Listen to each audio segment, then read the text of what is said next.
Hello everyone. आपको स्वागत है मेरा चैनल में। तो मैं हूँ मौसम। तो इस वीडियो में मैं बात करने वाला हूँ मेरा जर्नी कैसा रहा पिछले 4.5 से 5 साल after I completed my MBA from IIM Lucknow. So उसको बताने से पहले मैं अपने बारे में थोड़ा बताना चाहूँगा। मैं कहाँ से हूँ, मैं किस स्ट्रीम में पढ़ाई करता था before I went for my MBA, और फिर एमबीए का लाइफ के बाद क्या हुआ। सो इस वीडियो में हम लोग बहुत सारी चीज़ें डिस्कस करेंगे कि आपका लाइफ, अगर आपने आईआईएम से या फिर टॉप किसी भी स्कूल से किया है एमबीए, तो आपका लाइफ कैसे होगा, आपका करियर अपॉर्चुनिटीज़ क्या क्या है, आपका करियर ग्रोथ कैसा होता है, इंडस्ट्री में आपको बने रहने के लिए क्या क्या स्किल्स रिक्वायर होते हैं। सो बहुत सारे टॉपिक्स हम डिस्कस करेंगे इस वीडियो में। So let's start. About myself. So मैं बिफोर माई एमबीए मैं ग्रेजुएशन कर रहा था engineering, computer science and engineering, एक टायर 3 कॉलेज से मैं कर रहा था। सो पता ही है वैसे वहाँ पे मेजर ऑब्जेक्टिव आपका होता है कि आप प्लेसमेंट लाओ अच्छा, फिर उसके ऊपर आप कुछ बिल्ड करना चाहो तो आप कर सकते हो, बट मेजर ऑब्जेक्टिव यही होता है कि पढ़ाई करना है, ग्रेड्स अच्छे लाने हैं, and then look for placement opportunities. तो वैसा ही था। फिर पता चला थर्ड ईयर में आके कि कैट बोल की कोई चीज़ होता है, तो उसके लिए प्रिपेयर किया, and luckily I prepared, I got a chance I am Lucknow में, तो मैं वो ज्वाइन कर लिया।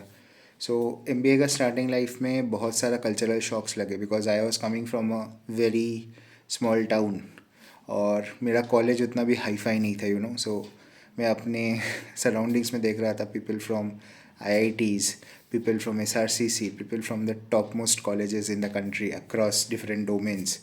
और कुछ लोग तो बहुत डाइवर्स भी थे। कोई हो सकता है अपना स्टेट के लिए कुछ खेल चुके हैं या फिर नेशन के लिए कुछ खेल चुके हैं। तो मेरा डाइवर्सिटी क्वेश्चन बहुत ही हाई था, तो उस चीज़ को समझने में थोड़ा सा टाइम लगा, थोड़ा सा कल्चरल शॉक लगा, बट धीरे धीरे I got used to it. तो किसी और वीडियो में लाइफ इन एमबीए के बारे में बात करेंगे, तो बताना आप लोगों को अगर अच्छा लगा तो मैं उस टॉपिक में एक डिटेल वीडियो बनाने की कोशिश करूँगा। सो अब स्टार्ट करते हैं लाइफ आफ्टर एमबीए। सो मैं मार्केटिंग में गया था, तो मैं फ्रेशर था when I joined. So I could move into marketing, which is a domain I liked, and which is a domain which I felt my choices were a bit restricted because मैं fresher था। सबके लिए ऐसा नहीं होता है, और मेरे लिए मेरे को लगा आफ्टर आई जॉइन एमबीए कि थोड़ा 2 साल वर्क एक्स मेरे को लेके जाना चाहिए था, तो मेरा जो टेक्निकल बैकग्राउंड है उसको मैं और भी ज़्यादा अच्छे से लेवरेज कर पाता, जो भी है। सो मैं इसको मार्केटिंग ओरिएंटेड थोड़ा सा रखूँगा, मेरा एक्सपीरियंस। बाकी एक एक डोमेन में हम बाद में किसी और वीडियो में ज़रूर बात करेंगे। सो पहले तो मैं पास आउट किया 2020 में। सो कोविड का टाइम चल रहा था उस टाइम में, तो पता भी नहीं था पहले कि कंपनी ऑफ़र लेटर को ऑनर करेगा कि नहीं, कब ज्वाइनिंग होगा, क्या होगा। ज्वाइनिंग डिले हो गया। लकीली मैं जिस कंपनी में ज्वाइन हो रहा था उन्होंने अपना ऑफ़र ऑनर किया। सो व्हाट हैपेंड, हम लोग पहले गए, हम लोगों को एक रीजन असाइन हुआ। तो वहाँ से पहले क्या होता है, एक भी मार्केटिंग एफएमसीजी कंपनी स्पेसिफिकली अगर आप ज्वाइन करते हो तो आपको एक मैनेजमेंट ट्रेनिंग स्टेंट दिया जाता है for which would last between 6 months to 1 year। तो उसमें क्या होता था, हमें बहुत सारा जगहों पे जाना पड़ा, रूरल एरियाज़ विज़िट करना पड़ा। मेरे को पता चला कि एक्चुअली जो एफएमसीजी बिज़नेस है ऑन ग्राउंड कैसा होता है, कोई डिस्ट्रीब्यूटर है उसका ऑपरेशंस कैसे होता है, प्रोडक्ट्स में हम लोग कैसे बेचते हैं, सेल्समैन क्या काम करता है बेचने के लिए, कंपटीशन क्या कर रहा है, फिर मार्केट का डायनामिक्स क्या है, रिटेलर्स का प्रॉब्लम्स क्या है, डिस्ट्रीब्यूटर का बिज़नेस कैसे रन करता है। तो बहुत सारा पर्सपेक्टिव आपको समझ में आता है धीरे धीरे 2 से 3 महीने में। तो उससे आपका एक बेसिक अंडरस्टैंडिंग बनता है कि चलो एफएमसीजी इंडस्ट्री काम कैसे करता है। तो उसमें क्या होता है बहुत आपको मार्केट विजिट्स करने पड़ते हैं, आपको रिमोट लोकेशंस में जाके सीखना पड़ता है, तो वो भी है। आपको हो सकता है बिटवीन टाउन्स मूव करना पड़े, तो वो थोड़ा सा चैलेंजिंग था कोविड के टाइम पे।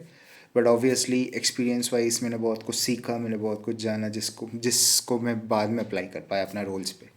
सो मैनेजमेंट ट्रेनिंग स्टेंट में आपको 1 2 3 इंडिपेंडेंट प्रोजेक्ट्स दिया जाता है, जहाँ पे आपको हो सकता है किसी डिफरेंट फंक्शंस के साथ बैठना पड़े जो कंपनी में है, या फिर डिफरेंट रीजन्स के साथ बैठना पड़े, समझना पड़े प्रॉब्लम्स क्या है, उसका सल्यूशन निकालना पड़े, उसका रिकमेंडेशन निकालना पड़े। तो उसमें आपका नेटवर्किंग स्किल्स, लोगों के कैसे आप बात करते हो, फिर आपका एनालिटिकल स्किल्स की अंडरस्टैंड करना, हाँ प्रॉब्लम ये है, अगर आप प्रॉब्लम को समझोगे नहीं तो उसका सल्यूशन कैसे दोगे। कोई आपको सेल्स प्रॉब्लम दिया जाएगा या फिर आपको बोला जाएगा कि एक स्पेसिफिक स्ट्रैटेजी है हमारा, इसको हम कैसे बिल्ड करें, वैसा टाइप ऑफ अगर एब्स्ट्रैक्ट या थोड़ा सा कॉम्प्लेक्स प्रॉब्लम स्टेटमेंट आता है तो आपको उसको ब्रेक डाउन करना पड़ेगा, समझना पड़ेगा पहले प्रॉब्लम्स क्या है, फिर उसके ऊपर धीरे धीरे करके आपको कुछ हाइपोथेसिस लाना पड़ेगा अपने सॉल्यूशंस के लिए। उस हाइपोथेसिस को आप जाके मार्केट में टेस्ट करो कि कैसा होता है, वैसा टाइप्स था।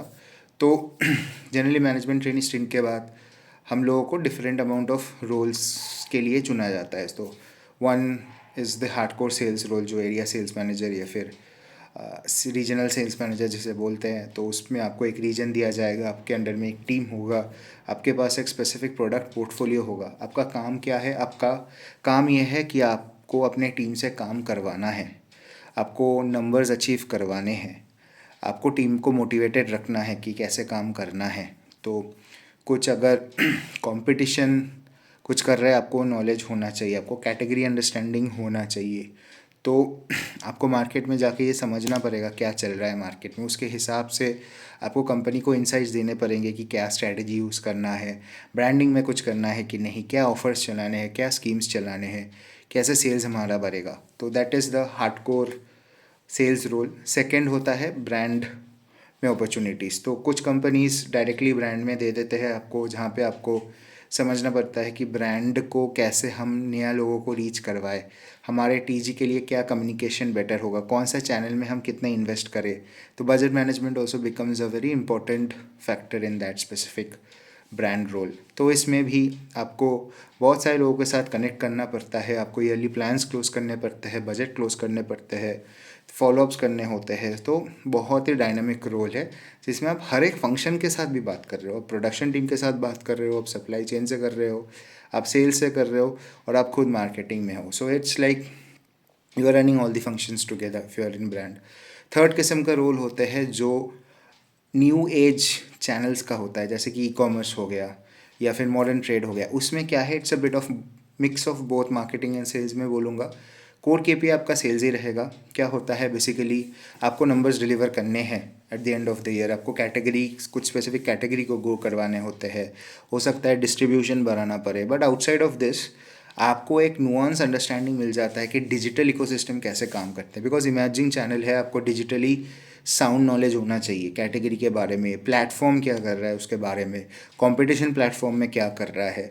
फिर उसके हिसाब से आपको अपना ब्रांड टीम से निगोशिएट करना पड़ेगा कि मेरा बजट ये है, मैं ये एक्टिवेशंस करूँगा। तो उसमें आपका निगोशिएशन स्किल्स, आपका बजट यूटिलाइजेशन, आपका strategy alignment with the platform, in line with the company organisation strategy है कि नहीं, मेजर जो डेवलपमेंट्स हो रहे हैं उस इंडस्ट्री में, इसको आपको पता होना चाहिए। तो ये 3 डिफरेंट रोल्स आपको मिलते हैं जनरली। सब जो मेजर रोल्स है, चैनल डेवलपमेंट आप बोल लो, कैटेगरी मैनेजमेंट बोल लो, इसके इर्द गिर्द ही होता है ये सब रोल्स। तो ये हो गया मोस्टली आपका जो स्टार्टिंग रोल्स आपको मिलता है। फिर डिपेंडिंग अपॉन आप किस डायरेक्शन में जाना चाहते हो, you can obviously try and become a hardcore sales guy. तो आपको रीजनल सेल्स मैनेजर बना दिया जाएगा, फिर आपको उसके ऊपर एक जोन दे दिया जाएगा, फिर एक नेशनल सेल्स के लेवल पे आप जा सकते हो। ब्रांड में अगर जाओगे तो ब्रांड मैनेजर बनोगे, फिर सीनियर ब्रांड मैनेजर, वहाँ से मार्केटिंग हेड बन सकते हो। तो बहुत सारे रोल्स और अपॉर्चुनिटीज़ आपके लिए ओपन है। तो एक और चीज़ जो मैंने सीखा इस पूरा 5 साल के टेन्योर में, मैं बहुत सारे सिटीज़ में जाके रहा हूँ। मेरा जो पहला स्टेंट था वह स्टेट ऑफ वेस्ट बंगाल में था। तो मैंने पूरा वेस्ट बंगाल स्टेट ऑलमोस्ट ही घूम लिया, हर एक डिस्ट्रिक्ट मैंने ऑलमोस्ट विजिट कर लिया अपना मैनेजमेंट ट्रेनिंग स्टेंट में। So that was a great experience. फिर मैं बेंगलोर गया हूँ, मैं मुंबई में रहा हूँ, मैं गुड़गांव में रहा हूँ for my different stents. And ये ना आपको बहुत सारी चीज़ें सिखाता है। जैसे आप बाहर जाते हो, आपको खुद से अपना काम करना होता है। तो वैसे भी अगर आप आईएम से पढ़े हो, कोई भी जॉब आप पकड़ लो, स्ट्रेसफुल होता है। फॉर मी पर्सनली, बिकॉज मैं नंबर्स को चेस कर रहा हूँ, मेरा एक टारगेट होता है, मेरे को बात करना होता है लोगों के साथ, मेरे को लैपटॉप में भी काफ़ी टाइम देना पड़ता है, मेरे को दिमाग से सोचना पड़ता है स्ट्रैटेजी कितना है। तो although number of working hours will be between 10 to 12 कुछ दिन, और 2-3 घंटे लग जाते हैं। बट ये बहुत ही ना मेंटली और फिज़िकली बहुत ही टैक्सिंग है, बिकॉज आपको मार्केट भी जाना होता है, आप अकेले एक नया सिटी में रह रहे हो, तो आपको खाना वगैरह, ग्रॉसरीज, साफ़ सफाई, अपने खुद के कपड़े धोना, ये सब कुछ आपको मैनेज करना होता है। फिर भी एक नया शहर में जा रहे हो, नया लैंग्वेज सीखना पड़ता है from time to time. Weekends कैसे स्पेंड करोगे, उसको भी आपको थोड़ा प्लानिंग करना पड़ता है। हो सकता है आपका दोस्त वगैरह है तो कहाँ पे घूमने जाओगे। तो ये सब कुछ मिला के ना बहुत अच्छा लर्निंग एक्सपीरियंस मिला है मेरे को लास्ट 4 से 5 साल में। ऑब्वियसली कैसे लोगों के साथ डील करना होता है, फिर आपका कंपनी से एक्सपेक्टेशन क्या है, आप करियर में क्या करना चाहते हो, वो भी क्लियर होते होते जाता है। सो हाँ, यही है मेरा जर्नी। मैं जो जो सीखा मैंने आपको बताया अबाउट मार्केटिंग, क्या आपका फ्यूचर करियर प्रॉस्पेक्ट्स है, मैंने वो आपको बताया। मेरा क्या जर्नी था, मैंने क्या सीखा, वो बताया।